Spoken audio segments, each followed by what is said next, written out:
Hey there YouTube, the Dapper Dinosaur here. I got a request on Twitter just a few minutes ago from Psych Guy to make a tutorial for FlowScape.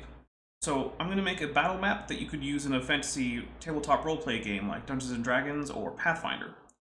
So these are the settings that work for me. One thing you may find is if you crank these video settings up too high, you will just get a black screen and you will not be able to do anything. And I have a very high-end computer that I use for rendering out my videos in 3D, so yeah, I have to put this down to medium. So maybe start it low, and if that works, then you can bump it up to medium and then try hard. So yeah, start low and work your way up. Other than that, there's very few settings. You have some language options. I just set this to be the size of my monitor and full screen. Medium graphics. Here we go. Escape Reality will actually start you into the game. Although is it a game? I don't know, it doesn't matter. It'll start you into the program, and it will give you a randomly generated small patch of terrain. Here we go.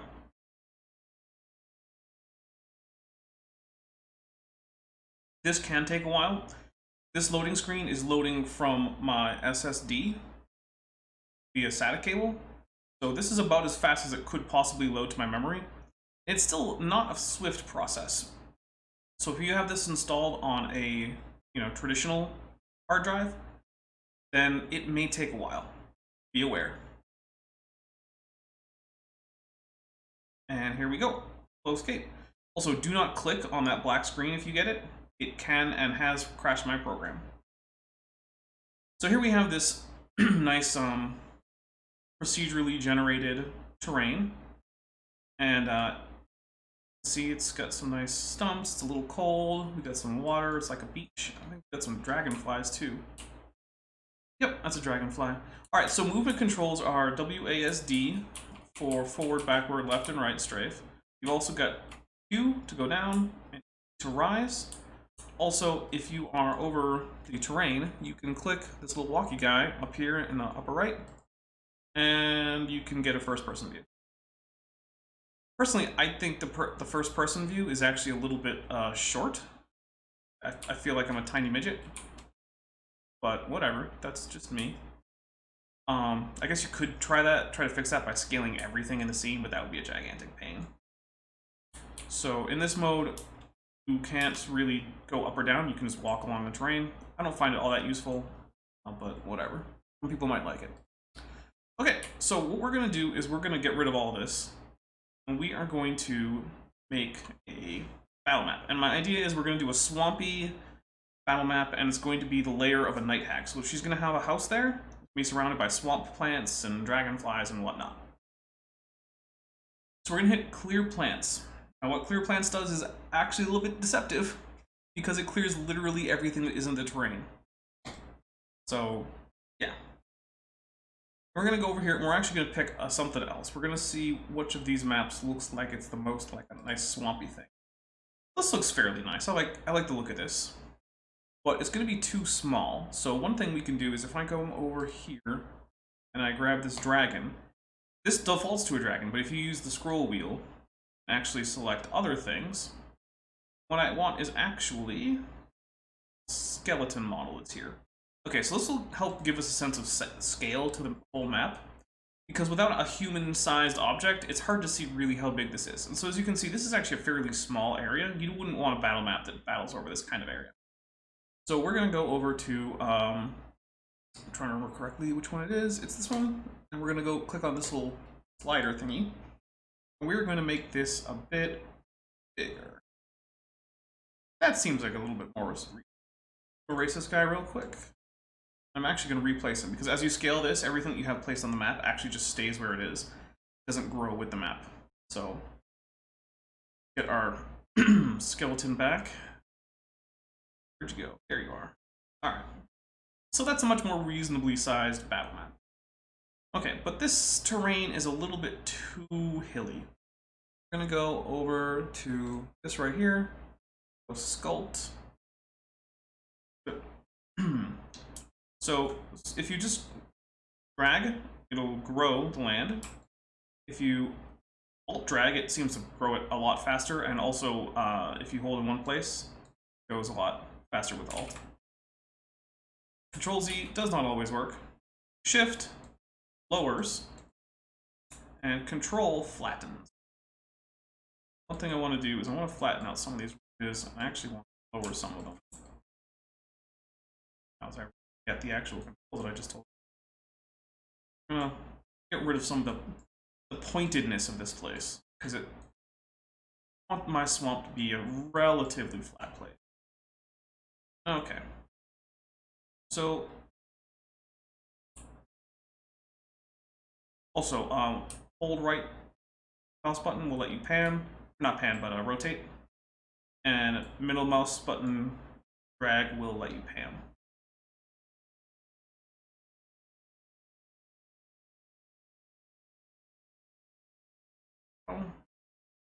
I'm gonna flatten some of this out because I have to have a place to put a house. Well, I have to have some reasonably smooth area because night hags like to live in houses. Okay.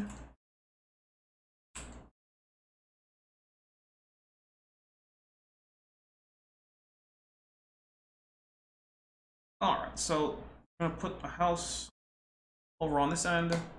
Since that's going to be the focal point, it's going to be the first thing I'm going to put down. So we're going to click on the house thing here and see which style we want.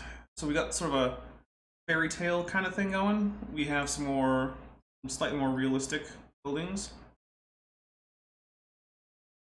Sorry, it's very hot today, so I'm going to have to be taking some.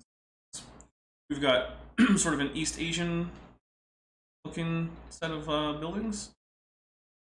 And then we've got, this is sort of like a fantasy, like cartoonish looking kind of deal. A lot of buildings in here. And so by the way, I'm using the right mouse button. Sorry, not right mouse button. The wheel select. So I don't really want anything that's that cartoonish. I feel like this is a more serious game. Also, we've got some church parts and like castle-y parts. Let's see. Little banners and whatnot. So a lot of those are actually really handy for just decoration. So let's see. Probably don't want anything gigantic. So let's probably go for something from this set. Yeah, that looks sort of like a. Yeah, let's go with this. This will be our witch's hag's house. Okay, so let's take a look at it. We want the door to be somewhere where the players can actually access it. So having it be there looks pretty good. That's a decent place for it. Now, one of these sets has some stairs. I don't know if I'm going to bother with them, but remember where they are. So might be in here.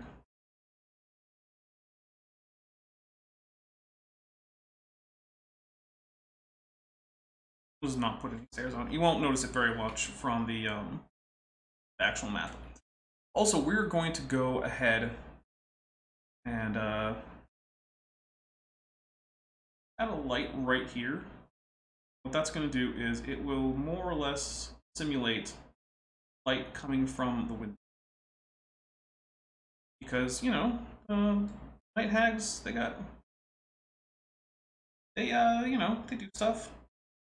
Have fires going on inside and whatnot. She's awake. Just plotting her evil plots of world domination or whatever it is night hags do. I want to get rid of this water though, because we don't want her to be living on the water. So grab this. I like double click because it doesn't always remember that I actually have it clicked.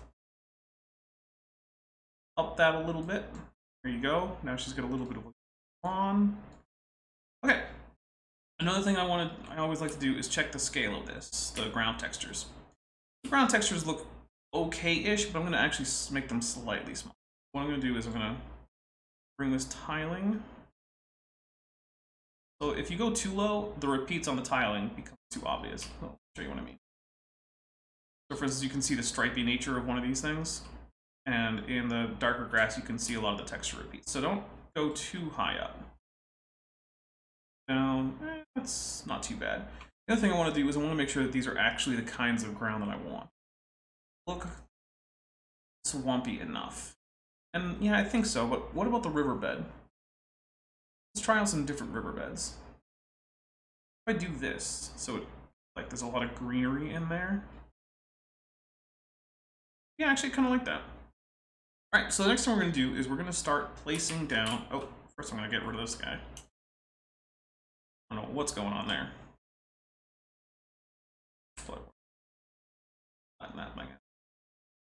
Okay, so now we have a nice little swampy area. And sure, it's still mostly just the generic map that we had, but that's fine. We're gonna get rid of this guy. Now, one thing is, if you want to make a winter scene, or maybe you want to have a scene that starts in that is both in winter and in summer, always start with the winter version, because you can very easily add new plants, like, you know, new blooms that come up and stuff. It's much harder to remove new plants that you put in, because currently there's no easy way to get rid of all instances of a particular kind of object.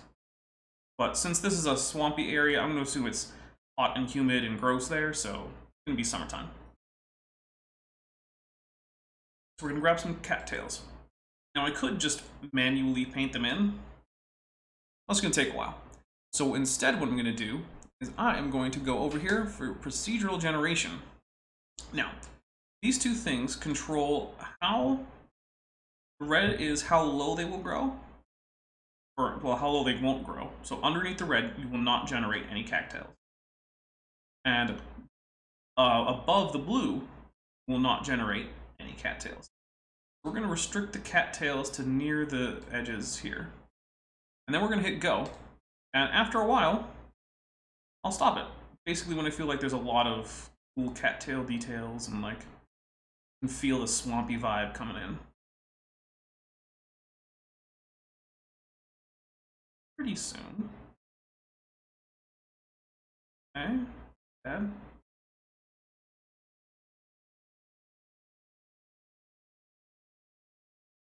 We're getting some just in the water. And then eventually we'll just hit stop. Remember to hit stop. Do not click another plant or you've hit stop. Otherwise that other plant will continue to grow with those settings. There we go, that's pretty good. So then we're gonna get some flowers in here. These white flowers. We're gonna bring this up a little bit. We don't want to drown the flowers. This is gonna come up pretty much all the way. We're gonna get some flowers in.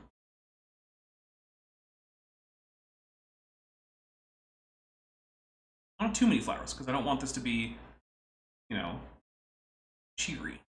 But natural places have flowers, and I figure that swamp hags use flowers in their rituals or whatever. And let's get some grass. And the grass is going to basically grow everywhere, almost right to the, pretty much right to the banks. So here we go. Getting a lot of grass.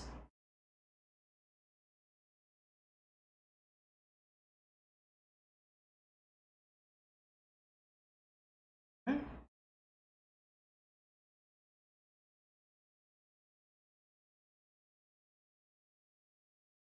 Nice. It's starting to really look pretty natural. Really what we want. Okay. Now let's get some weird rocks in here, because I feel like Night Hag is gonna have some weird rocks. Get some of let's see what's in here.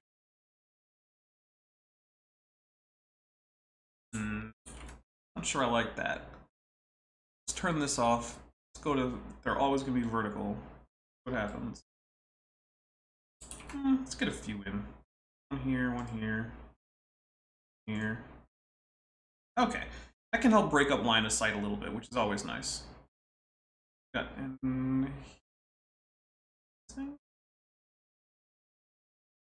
Sure, why not? One of these guys in here. Okay, we're gonna grab some rocks that we're just gonna drop on the ground. These will fall out of the sky, and then gravity will take over and just let them fall where they may.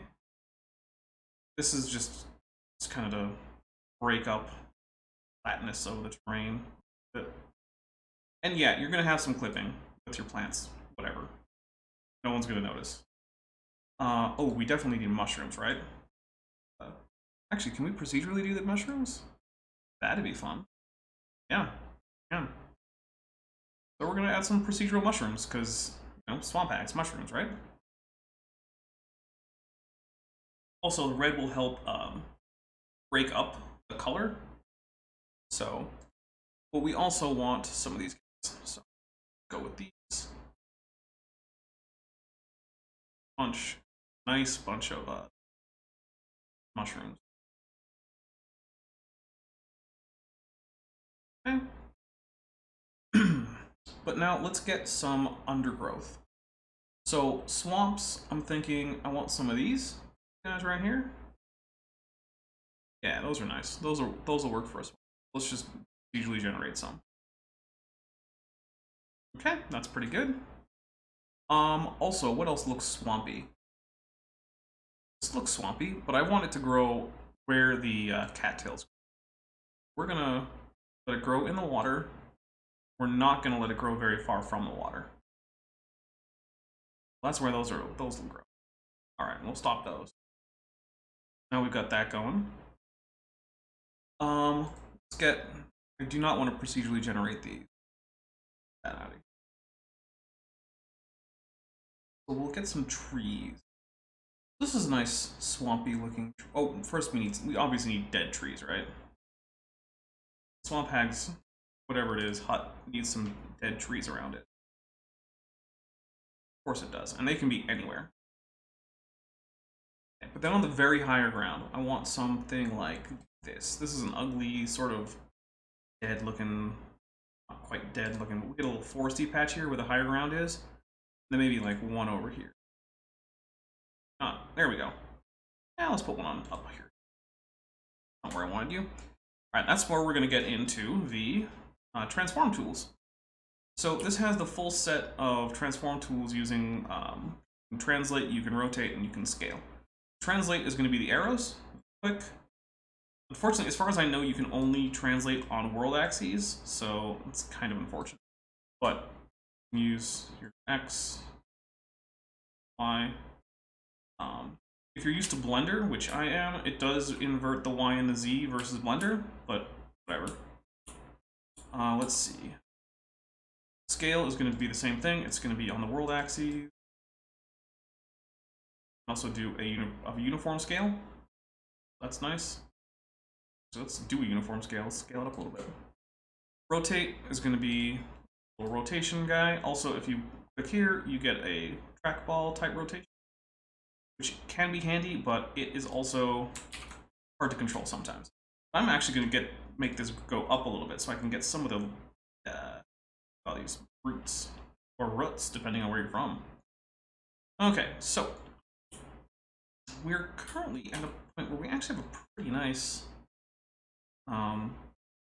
map. Looks kind of gross, but kind of what we're going for, right? Yeah. All right. Let's see what else we want. You can put in animals. I recommend not putting in too many animals, just because players will expect to be able to interact with animals. So if you go ahead and put in like a dragon, or I'm not sure why this is here. Whatever. Yeah, if you put in a dragon, or work for me, or yeah, a rhino. Players will expect that there is a rhino, and when they cannot interact with it, they will be disappointed.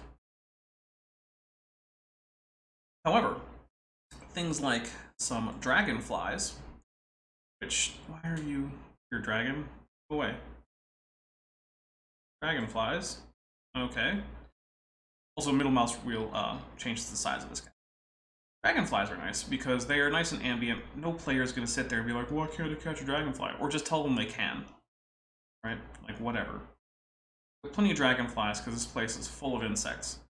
And dragonflies are one of the bigger insects that we can use to represent that. And they will show up on the map if it's small enough. And more importantly, they'll show up on any first-person view that you give them. We can put some fish in the water, I guess. No? Fish in the swamp. Okay.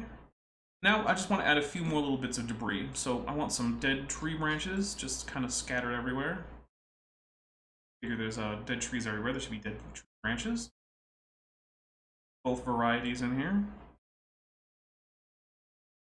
Oh. Scatter some of that. And, I mean, there's a lot of stuff in here that you can play with. Maybe you want some dead leaves. Some of those. Whatever. Sure. Okay. Now, I'm just going to show you how to do this different seasons if you wanted to. One thing is, make sure that the plants that you pick are the kinds of plants that would actually be growing during the winter if you do a winter scene. So most of the flowers aren't going to be there, but things like hardy grasses and evergreen trees are fine. Try not to put in the deciduous trees that still have their leaves. Go with the dead tree models. It's going to be winter. But this thing here is basically your snow slider. And if you're going to put it all the way here, the full snow, I also recommend that you go into the terrain settings and you change from from water to ice. From water, ice. You can also do lava, but that doesn't make a whole lot of sense here. We're not doing lava. We're going to do water, and we're going to get rid of the snow. No snow. Okay, so it's actually time, believe it or not, to bring back our skeleton. He is going to help make sure that our grid makes sense. Where'd you go, Mr. Skeleton? There you are. Okay. So in order to get the map view, we're going to go over here, and we're going to hit map. Okay. We're going to go to orthographic view, and then we're going to add in a grid. The reason the skeleton is here is because he can be a sense for our scale. So as we know, in most games like Dungeons & Dragons or Pathfinder, one grid square or one grid hex, or one hex, which by the way, hexes, I'm going to go with grids, is about 5 feet. So we want to make it so that the skeleton fits more or less into the grids that we make. So we're going to scale these grids up until he's taking up about the right amount of space.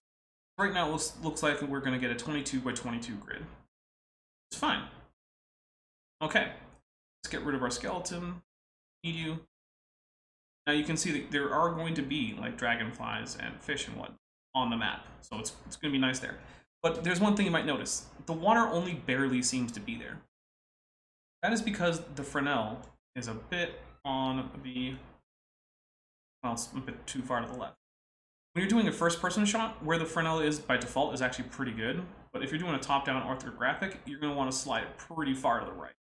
Just so that the actual sky is going to reflect off the water, and it reads visually as water to the players. You don't want them confused as to whether or not they're in the water. Especially if you're counting water as difficult terrain, because maybe it's like swampy and muddy and stuff like that. Okay. So, here's the other thing though. This scene still seems too bright and cheery. So, let's fix that.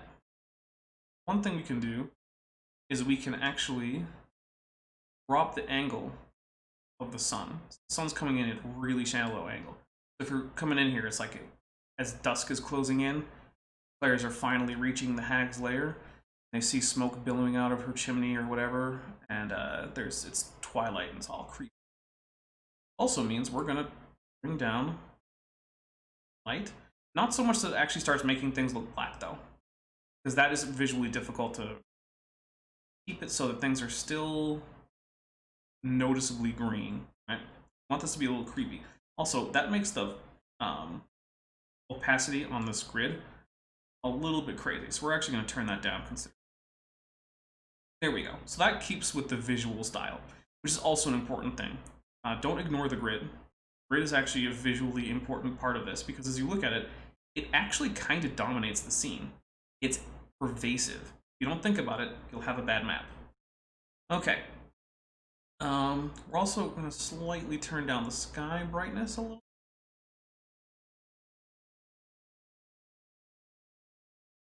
Yeah, I'm going to turn up the intensity a little bit. I had turned it down considerably, but by turning it up, we're actually getting a little bit more contrast without making the scene overly bright, because we've turned down the ambient lighting and the sky brightness.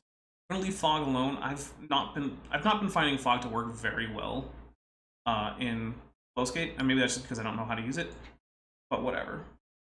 Saturation, actually, we're going to turn the saturation down a little bit.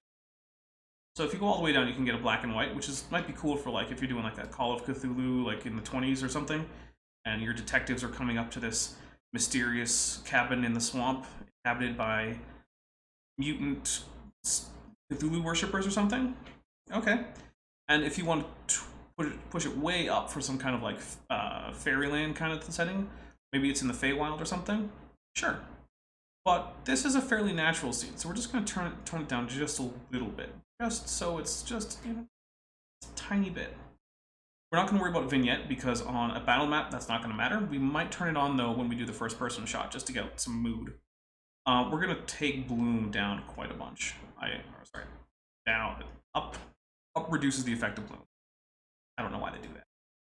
We're going to leave focus distance alone because we're on orthographic and it doesn't matter. And here we go. So I'm going to export this as a 2K map. So there. If you have Arkenforge, I don't. If you do, you can use that feature. I don't know how to do it. Don't ask me. So that exported a map. But another thing I want to do is really quickly take a screenshot from a first-person sort of view. So what the players see as they start approaching the house.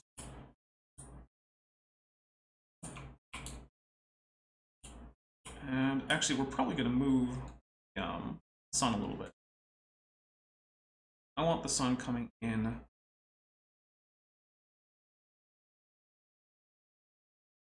Then I want to move camera.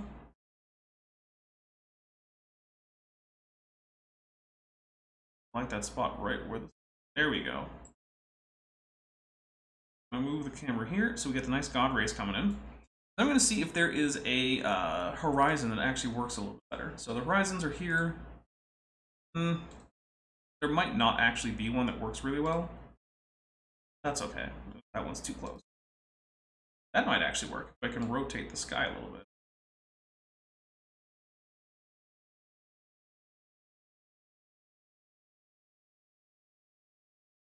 Oh. This is one of the things is that the horizons are a little bit limited. So if you want a shot that focuses heavily on the sky, it'd be a little tough. So instead what I'm going to do is I'm going to use the rule of thirds. I'm going to bring the horizon down to about the top third. As long as we can still get the house in. I mean, I have to do it, cheat a little bit on that. Get to that other point where the sun isn't glaring in our face. Still get a lot of the God rays. There we go. Now it covers the house too much. This is a little tricky, right? It's a balancing act. Low.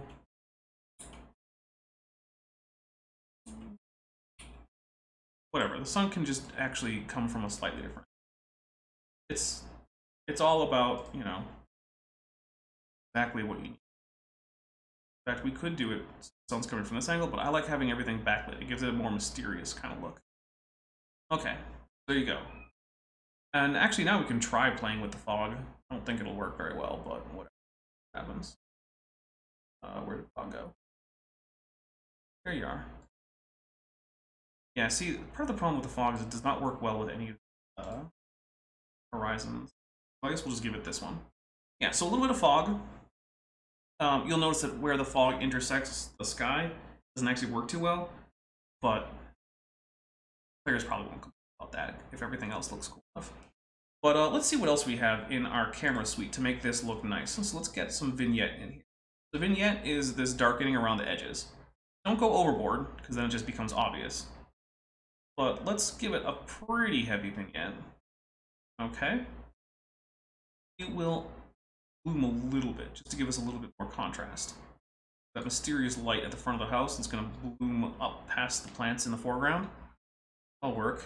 Let's see. Let's drop the aperture down just a little bit to give us some depth of field. And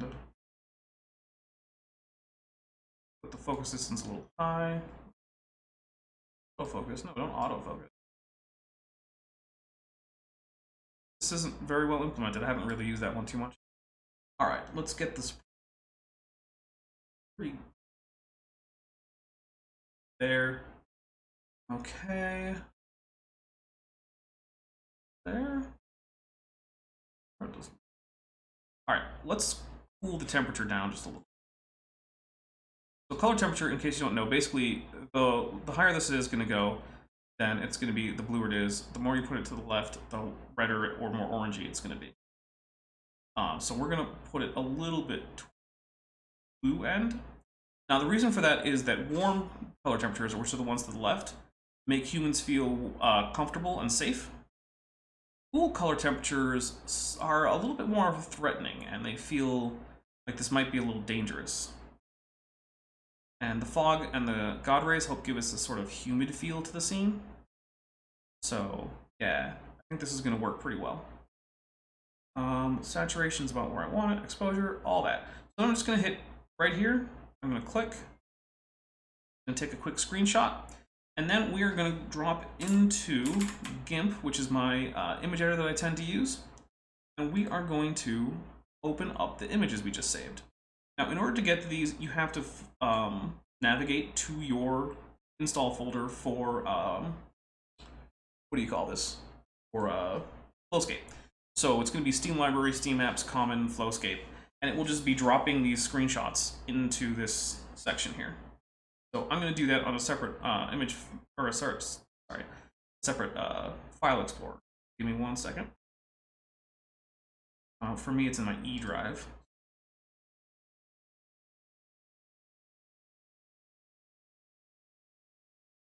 FlowScape. Okay, so first I'm going to go photo. I'm just going to find whatever this one should be the right one. Yeah. So this is in case you want to do anything with this. This is a very high resolution image. You might want to shrink it, but I mean, it does look nice. So you can do whatever filters or whatever you want to in here. But this I'd like to have as a handout, so you can put this image up if you're doing like online, or you can have it printed out or something, or if you just have a computer monitor handy for an in-person game, you can project it on there. Sorry, so I live in Phoenix and it's hot, and I have the AC off because I'm recording. So yeah, so yeah, this is a nice shot of the hag's home, right? We got some dragonfly in there. We got all this tall plants. It looks mysterious. It looks foreboding. Awesome. Don't really need to do anything, but if you want to, go for it. You want to like maybe strengthen the vignette on this side because it feels a little unbalanced. That's cool. You do you. Okay. But what we really want is map. We're gonna have to do some manipulation to the map to make it work. Now, I chose 2K on the map, mostly because 4K images are just gigantic and they will take forever to load into whatever online tabletop you're doing and just kind of be a nightmare. So I have to find this map.